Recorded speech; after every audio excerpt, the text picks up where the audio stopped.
All the sports are happening today, so the sports hangover is born for this day because tomorrow morning the world is going to have a sports hangover.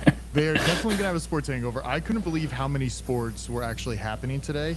I threw out a free bet in our group chat. I love throwing out some free money, free bets. Tell us about it. You're the betting expert here, non-NFL betting expert, so tell us about what you bet on. Well, listen, we're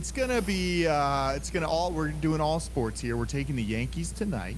Love that. Somebody listens to this, our parlay could already bust. But get it out on the record. We're putting it out in the universe. Putting it on the record, we are doing the Yankees tonight. Love that. They're down 2-0. They're back at home. They're going to win. Ohtani, the shoulder, we don't know if he's okay. It's going to find out in real time tonight. When you dislocate your shoulder, you pop it back in, you're good to go.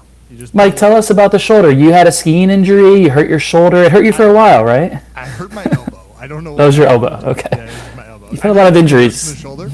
You can't hold any weight in your elbow. All right, so we're taking the Yankees. They got to win tonight. Okay. We're taking the Lightning. This is a revenge game. They're playing Stamkos on the Predators in Tampa tonight. Great little. Wait, Stamkos left the Lightning? Stamkos left the Lightning playing in the Nashville Predators. What? Mike, he's like the franchise guy. He's like the one you think of. Who do you think of for the Lightning and like all their years? Who's like the one player you think of? Well, I think lately it's been like the goalie, like Vasilevsky, or you're thinking of Kucherov or Point, some of those guys. But Stamkos was there for like a good 10 years. Stamkos was the transition guy when we had LeCavalier and then went over to That's Stamkos. Right. Stamkos was the young rookie that came in and became the franchise face, and now he's gone. You're betting against him tonight. I'm not sure about that bet. That's a red flag on your four-way parlay here. I know, but we got to go with Tampa. We got to go with the hometown, so we're going with Tampa. We're going with the Orlando Magic. All I'm hearing on the internet, Orlando is hot, hot, hot. We are betting Orlando tonight. Play the song, Orlando Magic, right? I've never been to Orlando. Shout out to one of our Denver listeners. He loves that song. He posts on Instagram every time they win, which this year it's been every game. They're undefeated. Who is that? Who posts it every time? Are they on the spectrum? What's going on? It's our friend. What are you talking about? We don't name names, but it's our friend. What are you saying? I hope he doesn't listen to this. Jeez, what'd you just call him out on? So we're going. It's not our warrior friend. It's not our C-word friend. It's our other friend in Denver. Okay. Okay. So we're going with the Orlando Magic, and then we're going to top it off with a little bit of Steelers action tonight. Monday Night Football. I don't know how many primetime games these men get, but Steelers are in primetime. Russ is in action. They're like 27-0 in primetime. We're taking Steelers. That's a 4 different sport parlay. Win you some money. I think it's 4.5 to 1 odds, so it's great odds. I love it. I'm glad the schedule makers in the NFL said, okay, we know all the sports are going on tonight. We'll give you a dud of an NFL game so you don't actually have to watch it. Just bet on it and hope you win in the background. And that sounds like what you're doing tonight. I hope tonight they let you quad box it, because the last time I wanted to put just football and baseball in one, they made me watch the finals of the WNBA game, which I did not like. I was like, I don't want this. I don't care about this. That was controversial. Apparently, the WNBA said if you're going to do a multi-view tonight, you got to include us. So a lot of people got upset that they had to watch WNBA. It also impacted the ratings because like anyone who watches a triple box is now watching the game, so the ratings go up. A lot of backhanded controversy around that decision. Yeah, I didn't love it. So hopefully tonight we can get all 4 boxes. I want a little hockey, a little football, baseball. YouTube TV doesn't usually let you build like that. It's very rare. I think on like NFL days you can now build. Even college football, you can't build your own 4 games. We were having that issue in the cabin a few weeks ago. Yeah, well, luckily in the cabin we had like 25 different devices that we could hook up and watch. So it was. We were good. We did get a great NFL Sunday yesterday. So there was a Hail Mary, Mike. That was one of the most exciting plays we've seen in the NFL in some time. I can't think of a Hail Mary that was so perfectly, like visually, aesthetically pleasing as that. It was like, there's always a question. When a guy catches a Hail Mary, it's always like, did he catch it? Is he in bounds? Who has possession? This was like the cleanest Hail Mary in all of history. It really was. And it was like, I was watching it live, and I was like, I didn't want the Bears to win, but I'm like, let me just see what goes on here. And I'm glad it happened because the Chicago Bear, one of the defensive guys, was like taunting the crowd. That was insane. The moment that video came out, he's standing in the corner taunting the crowd. The receivers are running down the field, and he's still taunting the crowd with his back to the defenders. And of course, he's the one, Mike, who tipped it. He's the one who got a hand on it and tipped it to Noah. Noah's supposed to be his guy. I heard today he's supposed to be traveling with Noah throughout the end zone, not like tipping balls back to him. The guy messed up in so many ways. I loved it. It was great. It was like the battle of pick number 1 over 2. It was great. It was fun. Football was actually fun yesterday. Not a lot. I wish there was more games. I hate all the bye weeks because when you're watching, like at one point, Red Zone cut away to the NFL Network. Did you see that? No, they've been doing that in the late window this year. I think Scott might be taking bathroom breaks at 4:30 Eastern time every week at this point because he's tossing the highlights. Like, I don't know where he's going, but he's tossing. It seems like HR got wind that he's not kissing for 8 hours, and they're like, "You got to take a goddamn break." So. Maybe the whole production crew needs a break, not Scott. But that's true. They've been doing that. I thought it was a great day of football. Maybe the best Sunday of football all year. The early window is the one I want to talk about. I know the Hail Mary happened late, and that got us through. You were hate watching Caleb Williams. He almost won the game, so we can't give you shit for that. But we almost led the show with giving you shit for your Caleb Williams takes, just so you know. No, I know. I was ready for it. I was like, this can't happen. You're hiding. Mike was like trying to cancel the podcast. He doesn't come on Bears Monday victory days, but it's all okay because the Hail Mary happened. But Mike, I actually have a game to play because the witching hour was incredible. But also something that's incredible is what you've been doing lately. You've been in jury duty. Can you tell the people, as much as you're willing to tell, just to set up this game we're about to play, what jury duty has been like for you so far? Well, last week, a few weeks ago, I got a letter in the mail saying you got jury duty. Now, I've been in LA for about 15 years. I have never once gone into the courthouse. I didn't even know where it was. I've never gone in. They've called me and said, don't show up, don't show up. This time, it said, don't show up on Monday, don't show up on Tuesday. So I'm like, oh my God, I'm clear again.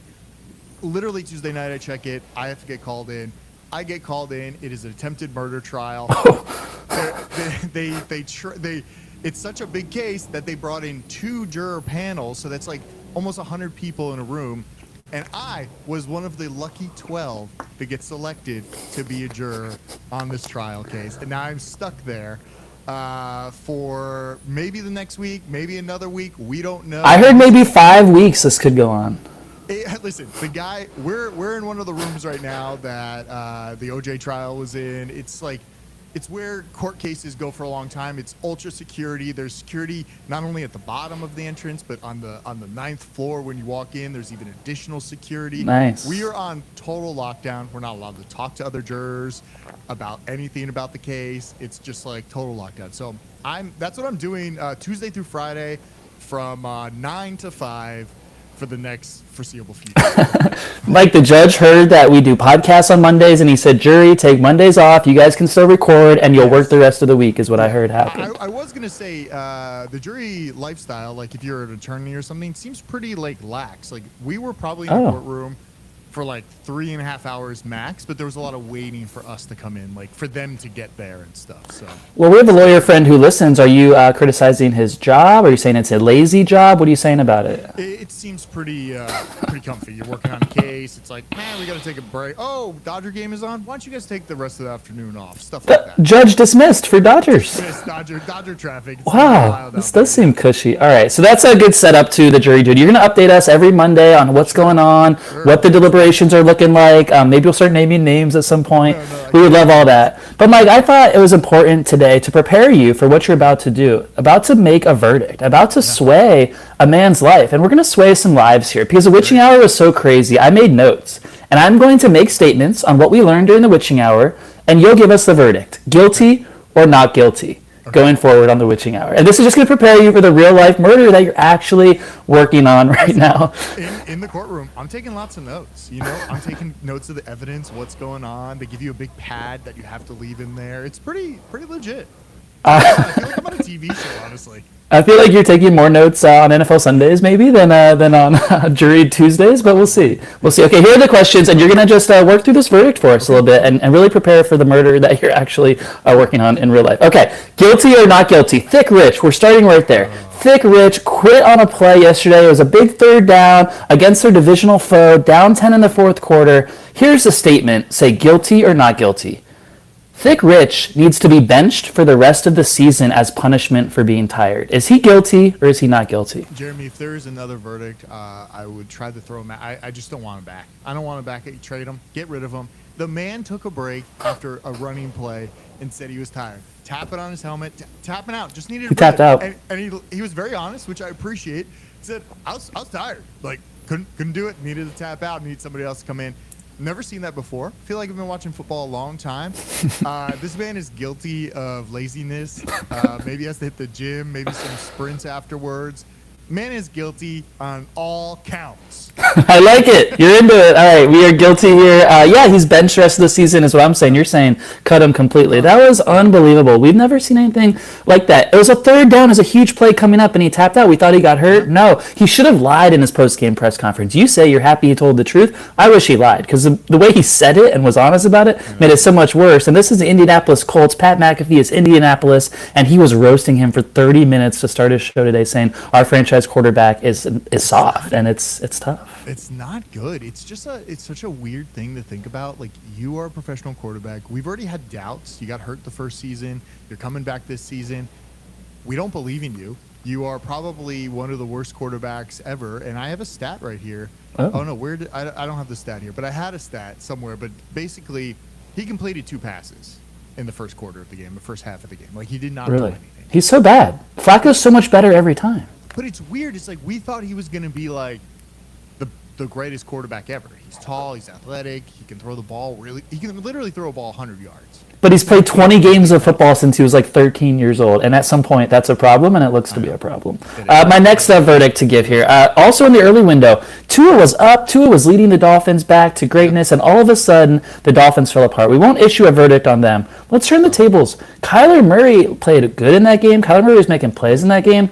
Mike, guilty or not guilty? Kyler Murray is going to win the NFC West for the Arizona Cardinals this year over all your favorite teams because you are fans of every team except the Cardinals in that division. Right now, the NFC West, they are, I think all 4 teams are like 4-4, the top 3. I don't know if he's going to continue this streak. I'm just going to say, I know Black Ops came out on Friday last week. He might have been playing it. Now, the big kicker is the Warzone Black Ops comes out November 15th. That's the one to look out for, right? So I think I'm going to just say we're not going to put any verdicts on him right now. We're going to give him time. Maybe if I can delay my verdict until... Yeah, what's the terminology the judge gave you guys for just kind of prolonging this for 15 days or so? What's the term? What's this called? A stay. We're issuing a stay. We're calling it a stay, and we'll make the ruling later on. Yeah, I just need to see a little bit more evidence from him. But if November 16th, if he falls flat after that, I'm hyped up on him too. I might be betting on him this week. My bets are all over the place. I am blaming my child for terrible gambling this year. That's what my God. Yes. To put it all on James at this young age, I feel like is not fair. I got to blame him for that. I've been doing so bad in gambling. That's my excuse this season. I love how you're looking around the room at anyone else to blame here. I really appreciate that. Yeah. Our mutual friend's not really holding his own without me, so I feel like I got to blame my child. Yes. That's fair. Hopefully it doesn't ruin the next 18 years of gambling for you. You'll be very poor by that point. Yeah. Another ruling to give here. We saw the Browns. Unbelievable. They beat Lamar. Lamar went down to the Browns. Who saw it coming? We both did. We both bet on the Browns. That's a different story. Here's the ruling that we need to talk about. Jameis Winston. Speaking of evidence, Deshaun Watson has a lot of evidence that he's terrible, and Jameis has a lot of evidence that he's great. So here's the statement. Guilty or not guilty, the Browns should give Jameis the starting QB contract as high as they can go going forward. And whatever they can pay Jameis to stick around and win it going forward. And then we know if they give him a contract, Deshaun never has to come back. Guilty or not guilty? I don't know what they do with Deshaun. Can they get rid of him? Can they sell him off somewhere for just a little bit of money, kind of like what Denver did with Russell? I think Jameis, he looked good. His speeches are getting wild. It almost seems like sometimes you're going to church or his own church because he gospels about the most random things in the world. Even during an interview, it sounds like he's pre-recorded these things in the speech for him. I love Jameis. He's a team player. He wants the team to win. He won for the city of Cleveland yesterday. It was not an individual win. This man is all on it. Give him as much money as possible. Do I say guilty or not guilty? Not guilty. He's not guilty. Pay the man, right? Pay the man. The guilty party here is Deshaun Watson. That's very clear. That was exciting with the Browns game. Jameis was giving them life. There's no way that happens with Watson. It's the same thing we saw last year with Flacco. It's insert literally anyone else and this team comes alive. How can anyone look at that and think Watson should ever get another chance, even after he's healthy? He's not going to be the same once he rehabs. It's going to be 5 years since he was even good. If they cut him now, give Jameis the money, everyone's better off. I got one more for you, and the guilty or not guilty. Kirk Cousins looks amazing recently, especially against the Bucs. We have Bucs listeners, and their defense is soft ass. I don't know how how the Bucs didn't fire a secondary coach, a defensive coordinator today. That was embarrassing again, and it's really holding them back. Baker's playing well. The Falcons are lighting them up. So Kirk Cousins, Mike, in the 4 years, in his 4-year contract, he will lead the Falcons to the Super Bowl. Wow. That's what I'm thinking at this point. Guilty or not guilty, Kirk has shown us enough to say we're going to take him to the Super Bowl during the contract. I'm trying to think about this year. I almost think it would be this year. We have the 49ers kind of down. Maybe a few guys are coming back. Christian McCaffrey's about to come back in the 10th week. The NFC seems a little weak. I feel like... The NFC North is really good. Lions, Packers, Vikings. Those are the ones to look for. We got to see what the matchups are, and maybe they get a little different seed. We don't know where they're going to be, but could be the year. We don't know. Detroit kind of loses to random teams every once in a while. They're playing great. That's tough. I mean, what odds would you give me, I guess? Because it's like in the next 4 years. Mike, it's guilty or not guilty. Is it going to happen or not happen? It's cut or dry. We got to get the whole room to agree on this. God. Well, if he gets injured again, I'm gonna say no, because I think if he had a shot, it's this year and this year only. I don't think there would be another year that he would be able to do it. So I'm going to say no. You're saying not guilty. Not guilty on that. Not guilty, yeah. Wow. I'm saying guilty. I've seen so much from this Falcons offense lately. He's getting better every week. The Achilles is getting more healthy. The weapons are there. The NFC, you said it yourself, the NFC is so weak. The NFC East, I'm not scared of anyone there. The NFC West, I'm not scared of anyone. It's just the Lions, Vikings, Packers. Maybe they beat each other in the playoffs. You only have to beat one of them. And Kirk can do that. He might have to play some primetime games. He's really doing well at 1 Eastern, and the Falcons have a lot of 1 Eastern time games. We'll see as the season goes on if that continues or not. Talking about the NFC, I have some great stats. Dak Prescott. Dak Prescott is terrible. Yes. I watched him last night. Yes. I don't know what's going on with Dak. They did get into a 6-point game. Were you sitting there at the end trying to go to bed and like, hey, he might actually win the game? No, I turned it off.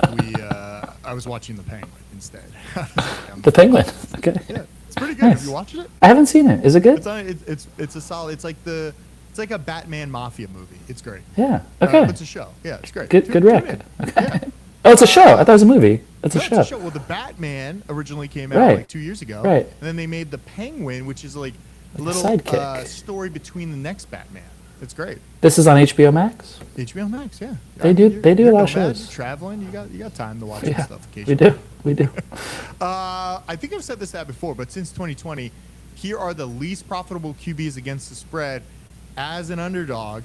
Dak Prescott. There's 116 QBs. Dak Prescott, 113th QB. He is 4-12 against the spread as an underdog. It is not good. He's not profitable. They paid this man so much money. Jerry must be pissed. I don't know what's going on there. I don't know. It's just it's a bad situation. It's really bad. They're 3-4 right now. ESPN Analytics has the odds that they win their next or lose all of their next 4 games as more likely than anything else. They're under 50% to win each of their next 4 games. Looking at 3-8, I can't imagine Jerry's his interview with the radio station when they're 3-8 and the fans are like calling it. If he's doing all this when they're 3-3, it's only getting worse and worse. He's the one who paid Dak and CD, and he's the one who has to live with this mess. I mean, McCarthy will be gone. But Dak and CD and Jerry are going to be the 3 men left in the room when it's all said and done, and like they have to figure it out or not. And it's just a crazy situation for Jerry. I just feel like he's so old. He's making dumb decisions that are going to be with the team for a very long time. And I don't know what you do. Like, I don't know how you get out of these contracts. Can you trade CD at some point for some like assets or something? You can trade CD. You can't trade Dak. Like, he's untradeable the way he's kind of sucks, right? Yeah. So he's there, and he's very not profitable. Will Jerry, in his lifetime, will this be enough? Will a disaster season, like if they're 3-8, they're going to finish like 5-13? If they're that bad, does he enter the offseason and say, I'm not the GM anymore? Does he ever realistically give it up? Never. No, he's going to die before he does that. That he's going to die a loser. He is, yeah. I don't think he's going to win it. When's the last time they won a Super Bowl? It must have been like in the 80s, 90s? Troy Aikman? It wasn't with us, right? We weren't around for that. No, we weren't around for that. So I don't think he's going to win a Super Bowl anytime soon. Speaking of quarterbacks, Mike, I had an idea I wanted to float to you. This is a bullshit or believe if we cannot play the song. We can't play the song. We don't play the song. This is an idea I saw this week. I don't know who to credit for, but I want to get your thoughts on it. Bullshit or believe. An NFL team should sign several mediocre quarterbacks and rotate them like a bullpen in baseball. When one guy starts to lose it, you pull him and put the next guy in. What this might look like entering a season might be Joe Flacco, Jameis Winston, Gardner Minshew, Josh Dobbs, and Andy Dalton, but you're rotating the hot hand every game. What do you think? I saw that tweet as well. I think I like it. I like the idea of it, but I think it would get expensive because the quarterback position is the one that's the most expensive. So at some point there has to be like a starter, right? Like even with wide receivers, you always have like your superstar, unless it becomes like a running back scenario where all the quarterbacks in the league kind of like level down a little bit, and now you're only getting. I don't see that happening. I like that idea with it though. Yeah, but it makes sense. I have a bullshitter belief too. But just on that subject though, if you have 60 or 70 million, like Trevor Lawrence is getting like 60 mil a year, and Sam Darnold is getting 10 mil a year. So really, you could have 6 Sam Darnolds for the cost of 1 Trevor Lawrence, and then it like might be like you'll be paying a lot to quarterbacks, but it like might be able to work. But you gotta get enough of them, right? So you gotta almost like go shopping for backup quarterbacks and be like, okay, like we got a Jameis, we got a Minshew. What of everything, like a bullpen, like a guy who throws it deep well, a guy who's good running, a guy who's good on first down, like all the different kinds. It almost seems like you'd want to get a guy that could also play like running back and wide receiver. So it's literally like anytime somebody's out there, they could just flank out, be like, oh yeah, he's a receiver on this play. Just have a fucking wildcat offense. You don't set a quarterback. You only have running backs / QBs on your team. Think of all the trick plays you could do, like flinging stuff out wide and then they're throwing it downfield. That'd be cool. They might have to play some special teams, which might get dicey because it's like roster limitations and you have to have them active. So you might need to be like gunners on special teams too. But I like the idea. And I hope a team would try it. It's like a lot of this isn't working. Like paying guys like Trevor Lawrence 70 mil isn't working. So maybe try something like this. I think the Panthers might be up for trying something. They're not doing great. So. I mean, Bryce Young was up 7-0 and it looked like he solved everything for 5 minutes. I have one more stat that I'm not too excited about, but here's another stat. Over the last 2 seasons, Geno Smith moves from 3-9 against the spread at home, second worst QB against the spread in the NFL, second only to his backup QB, Sam Howell. Oh God, they're accumulating them. Yeah, I thought this week was going to be the week they pull Geno, and that was it. But he's still there. He's still rocking. I don't know what's going on. It was almost like it was too bad to pull him. It's like even Sam Howell can't do well in this scenario because they just got worked from the jump. The offense wasn't working at all. Without Metcalf, Geno looked sleepy, as we say. And where's that stat before we both bet on the Seahawks yesterday? Why didn't you mention the manifesto has that stat? I know. I wish I knew that. I'm like I said, blaming my kid for this. Yeah, you really are. I do have a bullshitter belief. I heard this. Shaq was on an interview with Angela Reese on her podcast. Oh yeah. And he mentioned a lot of weird stuff, but he mentioned, he was like talking about like her in booty shorts and stuff. It was very weird. But he mentioned that they should lower the rim in the WNBA so the WNBA can get dunks because they can't dunk. On average, WNBA players are like 6 inches shorter than all NBA players. So if you lower the rim, I guess 6 inches or something, half a foot or a little more, even a foot lower, you can then get dunks in the NBA. Because I think that's what's almost missing. If you think about it, you've never seen a dunk in the WNBA. Very rare. It's really hard for the girls to do, I think, at 10 feet. And I feel like it would be okay. It's like a different sport. It's okay to do. It's like college football to football. There's different sized balls, and that's okay. And I don't know. She was totally against it. Why was she against it? I would love to hear that argument because it would make it more entertaining, at least to us. She had no argument. She's just like, no.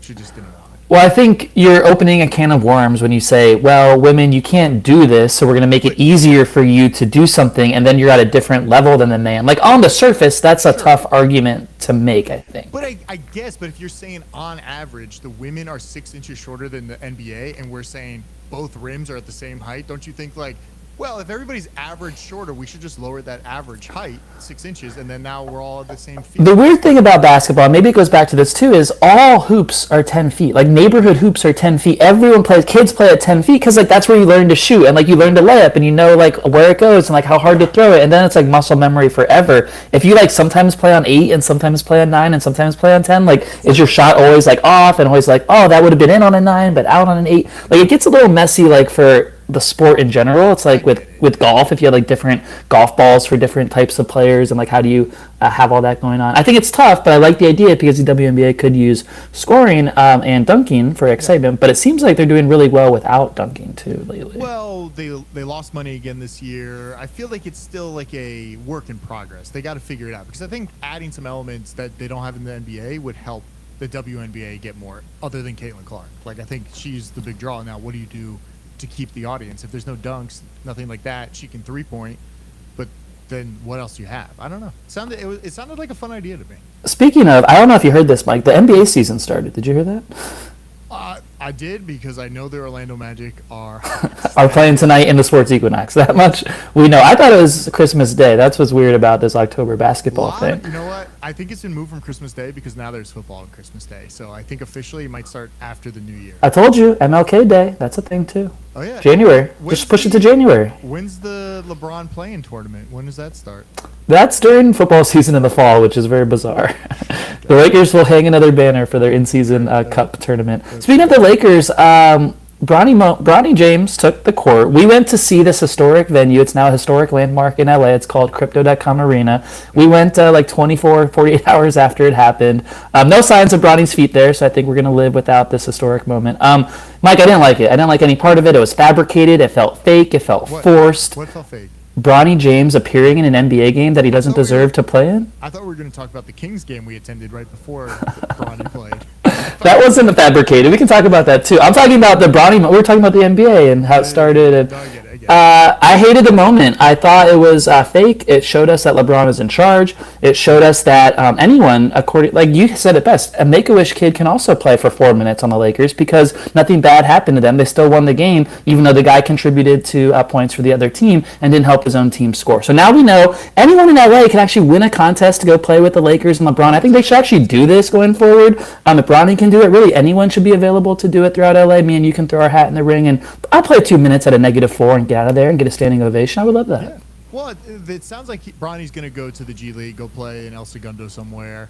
That's where he belongs, El Segundo. He's not great, but also the Lakers are 2-0, so it's like, is he that bad? Is it kind of like, would you rather play with the big guys instead of the G League guys and be the best of the G League, even though he might not be the best of the G League? But well, he needs to get better. We don't think he's going to get better in El Segundo. I don't think that's a place people go to get better generally, but he's probably not going to improve from that. I just hated the moment. I thought it was all the things that are wrong with current society: money, power, influence, nepotism, all those things combining in one sports story with the biggest star, and it was just gross. And it was all personal for LeBron. Like, I didn't care about it at all. It makes me so mad that it's happening. I hope he goes to El Segundo and never comes back. I think it's more for like the documentary that comes out 20 years from now about LeBron and Bronny, and like Bronny retired early and he's like a sportscaster because he's not very good at basketball. yes. But we played together one time. And someone on the panel should always call him out that it was a bullshit moment. Maybe it'll be one of us. Yeah. Well, if you don't score any points, then yeah. I got some bets this week. I don't know if you want to listen to them.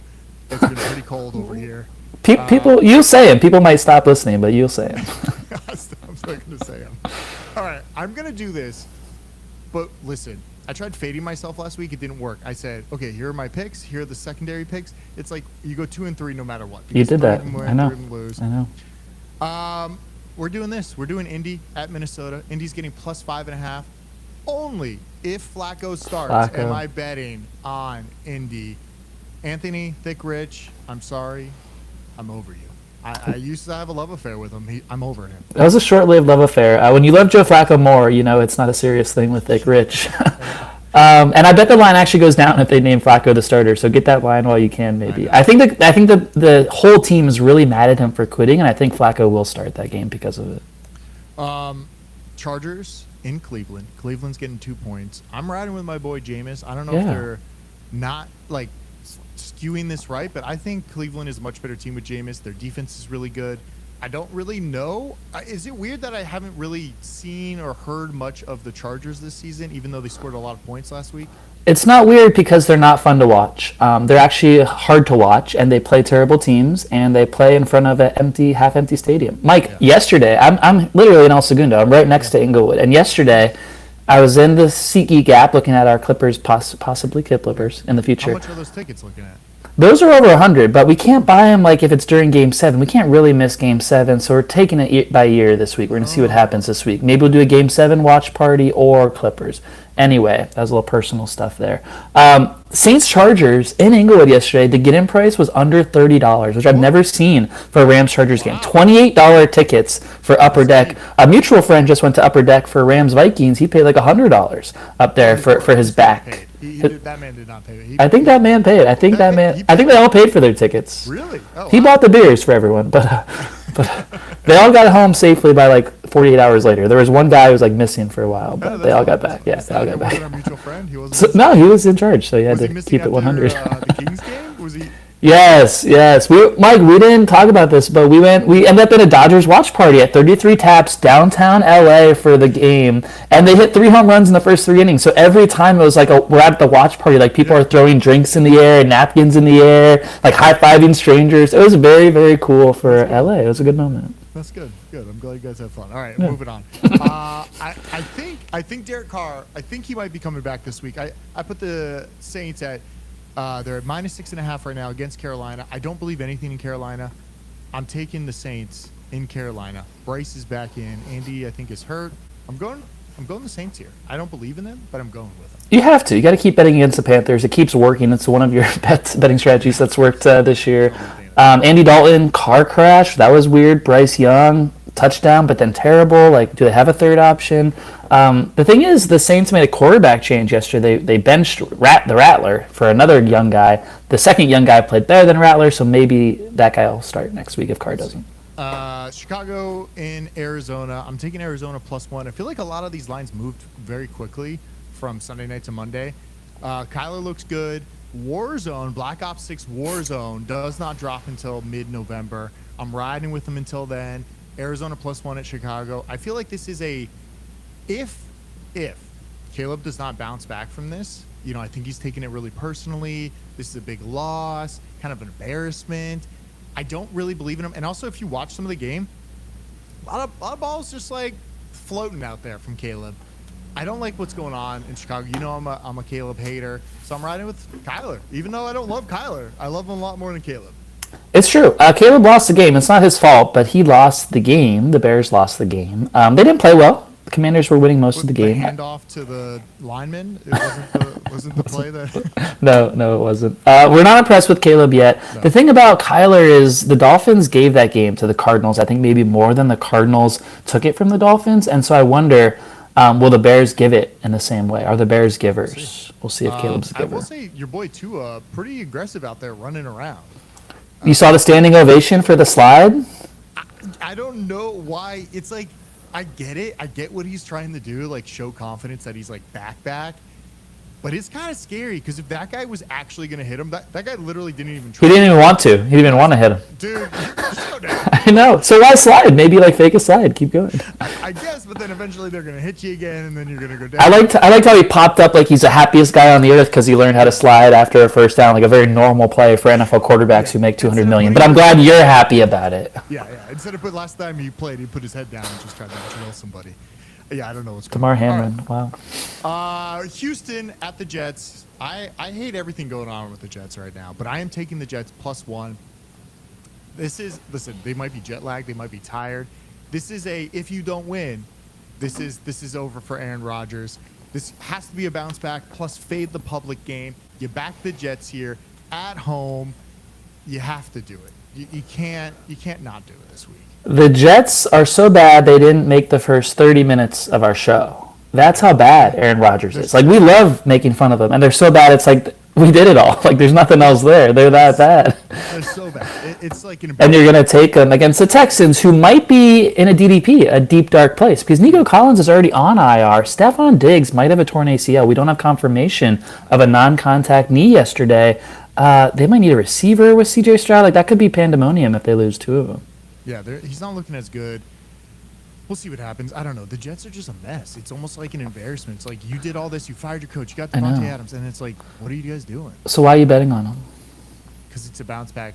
It's a situational spot I need to take. Maybe the line goes up. I have to take them this week. Okay. I have to. That's okay. It. That's all I'm saying. I got nothing else. What's going to be for Halloween, Jeremy? We're recording before Halloween. I'm going to be a nomad traveler, maybe a time traveler. I saw something where I'm not going to make that joke because it's politics. No, it's politics. Politics. I can't do it. But I'm a time traveler. Should we get into it? Mike, when we record next week, we'll be like 24 hours out from the election results coming in. Maybe next week we'll do like a full election show, just like go all in. We could talk betting markets. I mean, betting markets right now are favoring Donald Trump. I would say you should bet. If you can bet somewhere legally, I would go bet on some of the markets. They seem like they're swaying in one direction. I don't know what that means because they also did that before. I remember in 2020, the markets were kind of swaying towards Trump, and then eventually he lost. So you could kind of like hedge yourself here because I feel like they're going to move a lot. So you could bet Kamala now. Then the night of the election, if it sways the other way, you get plus on Trump. Try to, get a little vig out of it and maybe make an extra, a couple $100. I like linking it to sports betting. I think what's so hard is Vegas always knows the sports side of it. Like, we always trust them on the lines. For any game, it's like, of course, they nailed it. They got it exactly right. I feel like the betting markets for presidential politics are all over the place. There's outside influences. There's other countries. There's white males who might be skewed to vote for one side more than the other. And that's who often white boys are the ones gambling online in any form. Shifting markets. And so I wonder the accuracy. Maybe there is a way to like let it go. If you think it's going to be the other way, bet on it. But I don't know. I think it's weird because I almost feel like the betting markets, because there's one betting market right now that I don't think you need to even put money in. You just like go and click a button or something. I'm not really sure. I haven't looked at it. But I will say the polls, I've never been called by anybody asking me who I'm going to vote for. That's what Joe Rogan and Donald Trump talked about. Neither one of them have ever been called. I've never been called. Most people don't know someone who's ever been called. Polls? That's the biggest. They're just very small sample size. You know what else is small sample size? Nielsen TV ratings. You know when they come out and they say 30 million people watch? They sampled 13 people, though. They sampled 13 people and said 30 million watch. I think that's what's happening on polls. They call 13 people, and they say America's voting this way based on the 13 people.